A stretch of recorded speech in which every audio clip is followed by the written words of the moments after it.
Topic 11 would be the sources of capital. At the end of this topic, students will be able to identify the types of financing that is available, understand the role of commercial banks in financing new ventures, discuss small business administration loans, understand the role of private placement as a source of funds, and also define bootstrap financing. Finance is a precious and a limited resource. Entrepreneurs can manage to bring about their own private savings into the business, but will be insufficient. Hence, they have to identify different sources from which such finances can be raised. When debt financing is preferred, the entrepreneur will have to show this as a liability in the balance sheet and keep paying interest till loan is repaid. But there will be no share in ownership. In equity finance, profits are shared and there is no repayment, but ownership is divided. So the choice depends on the owner and the situation. Sometimes both these sources are used simultaneously. Small business entrepreneurs get the help of government agencies called Small Business Administration, which will guarantee loans. Commercial banks also have a significant role in financing a business. Sometimes private individuals are approached for equity share, and this is a preliminary step before going public. Let us now look at the different types of financing, and the first one is the debt financing. It is a method involving an interest-bearing instrument, usually a loan, and the payment of which is only indirectly related to the sales and profits of the venture. This is also known as asset-based financing, as some assets are usually used as collaterals. Its features are to pay back the funds borrowed, to pay back with interest, and short-term means for working capital requirements, and it will be repaid from the sales or profits of the current year. And if it is long-term, it is used for the purchase of assets, and it should not be large, but it should be manageable. Equity financing. It does not require collateral and offers the investor some form of ownership position in the venture. Key factors deciding the type of financing is availability of funds, the assets of the venture, the prevailing interest rates, and usually both the combinations are used. Internal or external funds. Another perspective. Internal is generated funds in the form of profits, sale of assets, reduction in working capital, extended payment terms, and accounts receivable. External generated funds are again the length of the time the funds are available, the cost involved, and the amount of company control that is lost.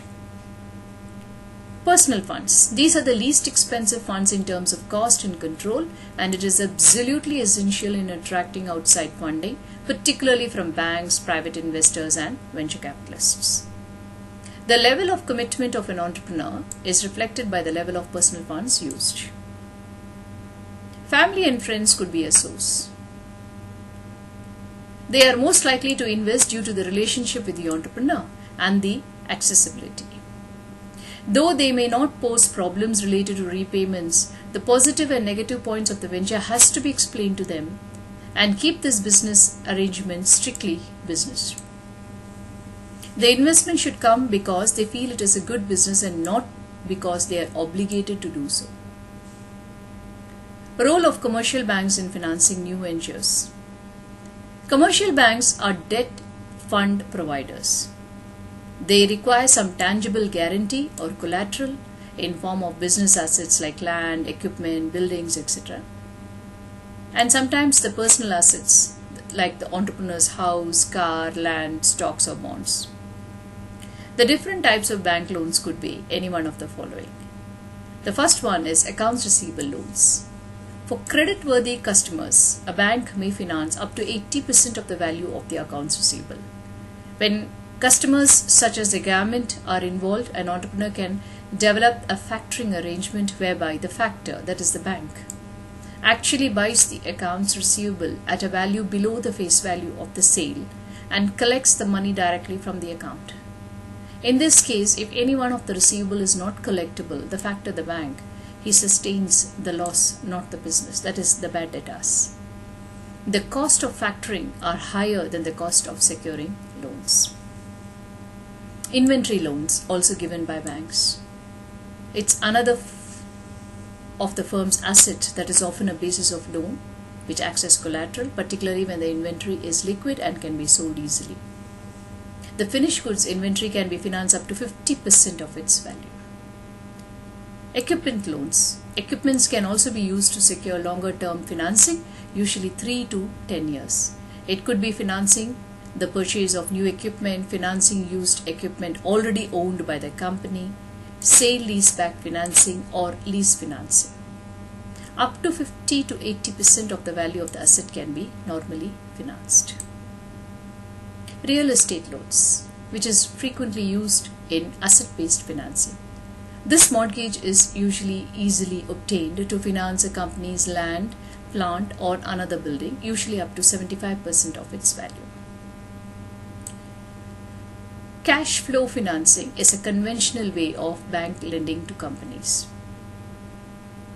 Installment loans, and these loans can be obtained by a venture with a track record of sales and profits. And these short-term funds are frequently used to cover working capital needs for a period of time. These loans are usually for a period of 30 to 40 days. Long-term loans, when a longer time period for use of money is required. Long terms are normally used. These loans are available only to strong and more mature companies.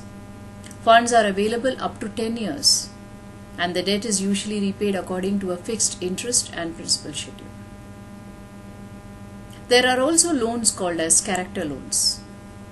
When the business itself does not have the assets to support a loan, the entrepreneur may need a character or a personal loan.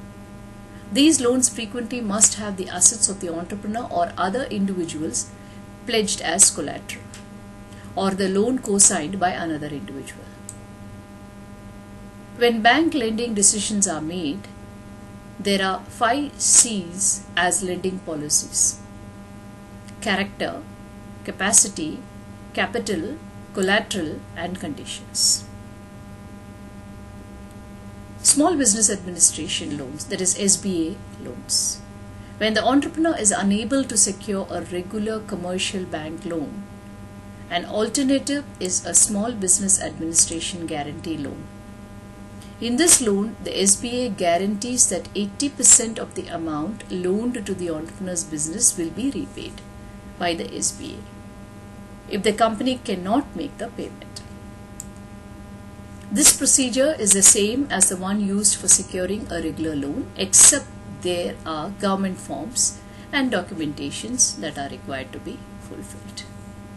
Both long-term and short-term loans can be guaranteed by SBA.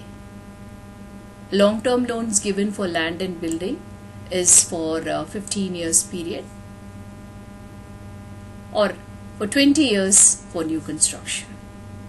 For inventory, machinery, equipments, etc., 5 to 10 years. Private placement can also be a source of fund. This is a final source where the private investors, who may be family, friends, or wealthy individuals. A private offering is a formalized method of obtaining funds from private investors, and there is a Regulation D of the Companies Act that provides that broad provisions designed to simplify private offerings and general definitions of what constitutes a private offering and specific operating rules. And these rules, according to this Regulation D, has to be followed. In securing any outside funding, the entrepreneur must take great care to disclose all information as accurately as possible. Any violations will be disputed in the federal courts and lawsuits have to be faced. Finally, bootstrap financing. It is one alternative to acquiring outside capital, and this may become a high interest rate debt financing or loss of ownership of equity financing. Such type of financing normally takes 3 to 6 months to mobilize. decrease the drive for sales and profits and the impulse to spend, and it also decreases the company's flexibility and disruptions as returns are expected. In spite of these potential problems, an entrepreneur at times needs some capital to finance growth. Outside capital should be sought after all possible internal sources of funds have been explored and exhausted. That would be the end of our topic 11. We should be moving on to topic 12, informal risk capital and venture capital. Thank you.